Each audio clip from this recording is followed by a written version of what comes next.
नमस्कार मो दीप्ति मो चैनल दीप्ति किचन को आपण को बहुत बहुत स्वागत करुच्ची। आज सांगने मुझे मटन रेसिपी शेयर करी जो भाया वर्षा होची ना एथिरे मटन खाए को बहुत ही भल लगिवो। तो चलतु ये रेसिपी मु पूरा नुआ प्रोसेस रे करुच्ची। तो चलतु स्टार्ट करिबा। तो प्रथमे आमे मसला को रेडी करी रखिदबा। सेथिपई एठी मु जाटी नै आछि मसला आगु सजाड़ देइची। आ मसला नेउची मु एठी 3 बुदा रसुण जहाँ को भल भाव एमती छड़ाई नेबी चोपा। आउ एठी मु नौची 1200 मटन। तो 1200 मटन पई 3 बुदा रसुण नेबे आउ 1.5 इंच अदा नेबे। ता सहित एठी मु नौची गोटा धनिया गोटे चमच आउ अधा चमच रो टिके कम एठी गोटा जीरा नबा। संगे एठी मु 4टी सुखिला लंका नै जाउची, खंडे दालचीनी,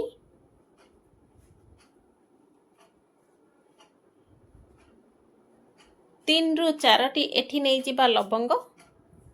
लवंग अतिरिक्त बेसी पकेइबेनी, 3-4टी ही पकेइबे। ता संगे 4टी छोट अळैच। तो ए सब रे अल्प पानी देकी यार गोटे फाइन पेस्ट बनै की रखि दबा।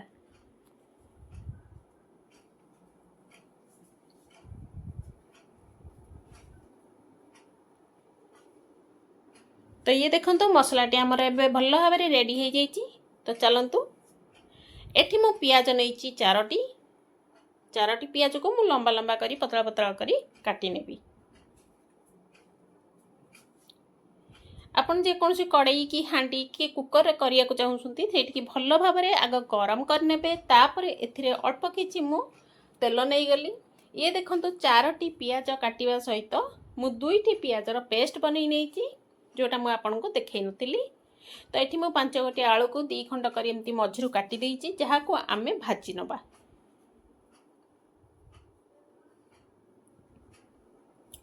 देखंतु आलू गुडी को भल भाव भाजी हो जाइची। एबे आमे ग्रेवी तैयारी करिया को तेल नबा। तो एथिरे आमे अध गिनाटो टिके अधिका तेल नबा। आ एटी मु सोरिष तेल व्यवहार करची। आपन चाहिले रिफाइन रे करि परिबे किंतु सोरिष तेल रे टेस्ट भल आसीबो। ता सहित गोटे चमच एथिरे चीनी दबा। तेल भल भाव गरम हो गला परे गोटे चमच चीनी देबे।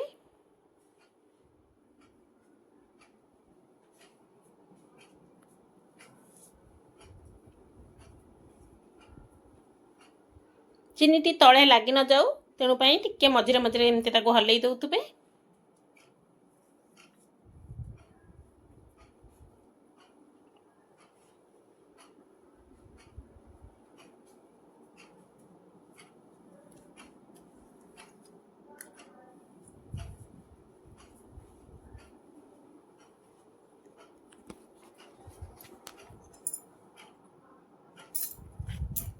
चीनी कार्मलाइज हो गला परे ता देहरे काटिकी रखिथिबा पियाज गुडी को देई दबा।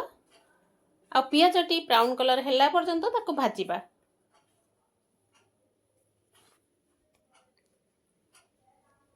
गैस रो फ्लेम को इटी हाई रखिकी पियाजटी को हमें भाजीबा।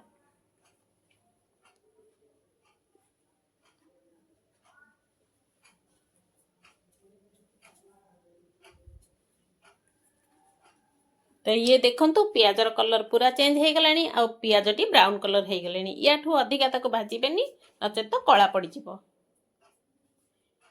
तो एठी हमें देइतिबा बाटिकी रखिथिबा हम अदा रसुण गोटा धनिया जीरा जहाँ भी हमें सब पकई के पेस्ट करथिले सेही पेस्ट को एथरे देई दबा।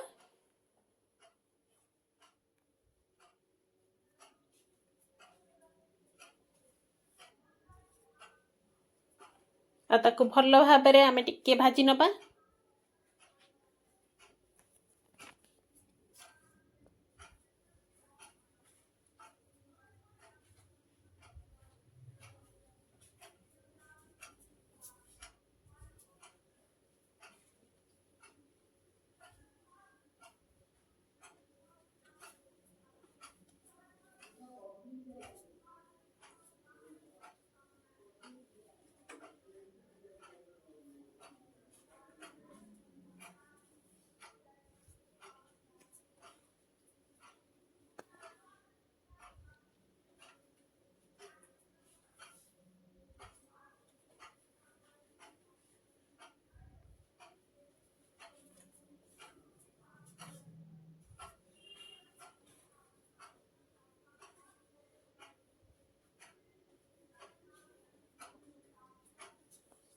देखो मसलाटी टिके पानी मरीगला आसकू आम जो रखी पियाज पेस्ट से पियाज पेस्ट को यही जगह देदेबा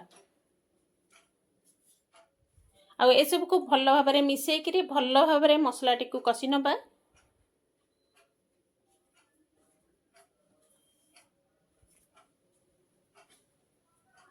एबे में पाउडर मसला देदेबा। तो राग निज स्वाद अनुसार जेहेतु मु 4 गोटी लंका को ये बाटी थी तो ये मु 1 चमच चिली पाउडर दौची ता संगे अल्प टिके मु हल्दी पाउडर देबी। जेहेतु आमे धनिया जीरा सब बाटी नहींचे एथरे आमे आउ तार पाउडर किछि यूज करियानी। मसलाटी रे गुंड पाउडर गुड़िक गोलई देकरी भल भाव में कषि नवा ताकू।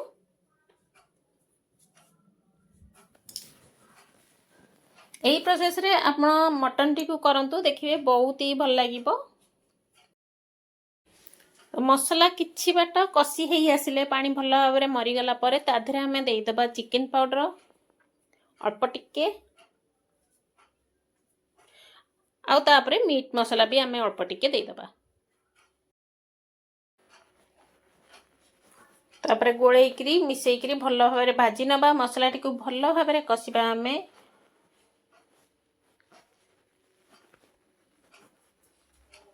मसलाटी जिते भल भाव में कषि हम आमर तरकारी सेतिकी टेस्ट आसीबो। एबे देखो मसलाटी भल भाव में कषि हो गलानी मटन टी को ये देदेबा। तो मटन टी भल भाव में धोई देइथिली आउ ता देहरे अल्प किछि हळदी गुंड स्वाद अनुसार लूण आउ 1-2 चामच एथिरे तेल देइकरी भल भाव में ताको गोलैकी मैरिनेट करके रखी देइथिली। मटन टी को भल भाव में कषिबा आउ जेतले प्रथमे आपण मटन कषिबे गैस रो फ्लेम को मीडियम हाई रे रखिबे बिल्कुल भी स्लो करिबेनी। किछि समय कषिला परे तापरे आपण गैस टी को स्लो करिकरी मटन टी को कषिबे।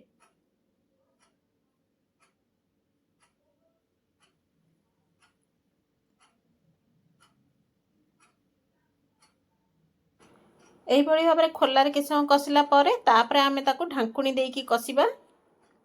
किछि समय मझिरे मझिरे एमती घोड़ई दबा तापरे घोड़ा काढ़िकरी ताको भल भाव में फेर कषिबा। एमती 2-3 थर आमे घोड़ईकरी कषिबा जे पर्यंत तार भल भाव में पानीटी बाहरिबो आ भल भाव में से पानीटी मरिबा भी दरकार। नचेत तो मटन टी हमको आइंसिणा नाकिबो। मटन हो चिकेन हो ताको टिके घोड़ईकरी कषिले भल लागे।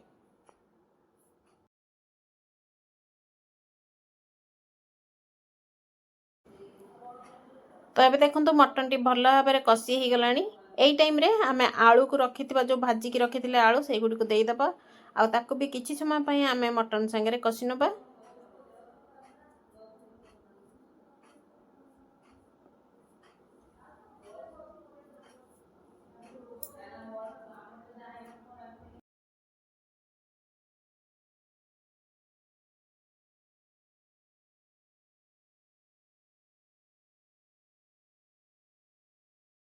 तो मटन टी भल भाव में कषि हो गलानी। तापरे मु ताकू कुकर रे देई देली ताकि शीघ्र हो जिवो।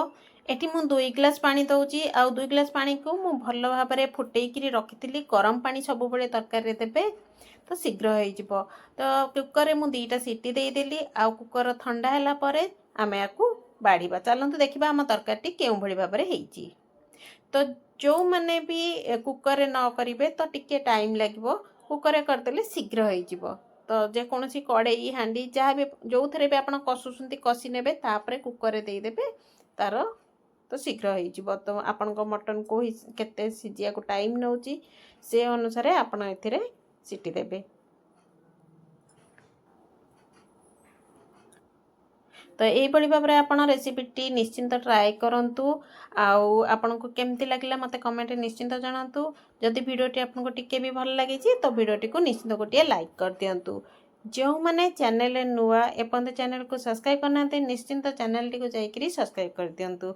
यही भाव में नुआ नुआ रेसिपी आउ जो ट्रैवलिंग वीडियो मु जुआड़े भी जाए तार छोट छोट क्लिप आपण सागर शेयर करे। तो जदि आप वीडियो देखा चाहते तो वीडियो चैनल टी को निश्चिंत सब्सक्राइब कर दिंतु। तो ये वीडियोटी रखुची नेक्स्ट वीडियो बहुत शीघ्र नहीं आसबि से पर्यंत रही। जय जगन्नाथ।